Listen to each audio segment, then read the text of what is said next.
Hello mga people! Samahan nyo kami ngayon kasi mag-grocery and mamamalengke tayo. Ayan. So, nandito tayo ngayon guys sa may Commonwealth Super 8. So, first na gagawin natin is mag-grocery muna tayo. And ako nga pala yung nakatoka sa pag-grocery since siya naman yung sa pamamalengke. Minimal na lang yung bibilihin natin ngayon since nakabili naman tayo last time ng iba pang mga pinang-grocery natin. Grabe no, super matured na talaga natin kasi dati hindi naman tayo nag-grocery, namamalengke kasi hindi naman tayo sanay, charing.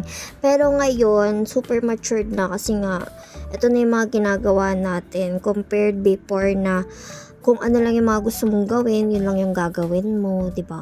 And ayan, pagkatapos namin mag-grocery, andito naman tayo ngayon sa wet market. So, nakatoka na dito si Jowa kasi alam nyo guys, before super arty ko talaga dito sa mga wet market na to. Kasi ayoko yung natatalsikan yung legs ko, ganyan. Tapos di talaga ako mahawak ng mga ganyan ba, yung ginagawa ng jowa ko. Pero sa tagal namin magkasama ng jowa ko, nasanay na lang din ako. At saka sumusunod na lang ako sa kanya kapag namamalengke kami dito. Tapos ako lang yung tagabuhat niya, ganun. And then, nandito na kami ngayon sa bahay. So, lilinisin na namin lahat ng pinamali namin. And then, ako naman is yung mga pinang-grocery, nilalagay ko na sa tamang lagayan. Kasi, alam mo guys, ako talaga is ayoko talaga yung makalat. Like, kunwari may maiiwang hugasan sa lababo. Tapos, basta super kalat yung mga una, nakababa, ganun. Kasi yung jowa ko minsan, hindi niya naaayos yung unan. Like, yung unan na yan, yung apat na yan.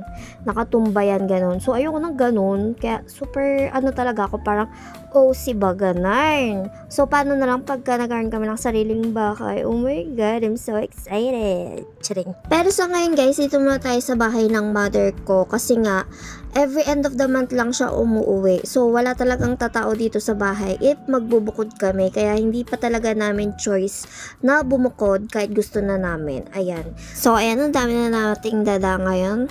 So, ayan guys, tapos ko na ilagay yung mga dapat kong ilagay sa ref and sa storage. So, ayan lang. Super minimal lang guys kasi dalawa lang naman din kaming kumakain.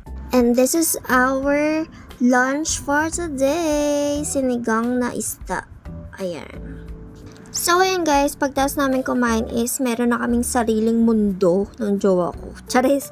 Pero ayan, for the working na ako dyan guys. So, nag-update ako ng Facebook post ko, yung mga email ko, tapos yung mga boosting ganyan. So, yun yung mga ginagawa ko kapag work from home kami. Kasi nung time na yan is work from home kami. So, yung jowa ko naman is nakapwesto dun sa kwarto. So, gumagawa naman siya ng mga flyers. O, diba? Super productive ng day namin. Pero, minsan lang yan, guys. Tcharing! Pero, yun yung mga usually ginagawa namin. Lalo na pag work from home kami. So, dinner time na to, guys. So, ang aming food is calamares. Ayan, sobrang sarap niyan guys. And ayan, nakapagpalit na ako ng bedsheet ng kwarto ko. Grabe. Sobrang sarap sa feeling kapag bago yung bedsheet mo. Sarap matulog, ganun. And then, for the sleep na to guys, kaya inumin ko na lahat ng vitamins ko and collagen drink. So, ayan lang guys. Thank you for watching. Bye and good night. And kinabukasan guys, pumunta kami dito sa may Bridgetown since dito yung duty namin ngayon and nagsimba na muna kami.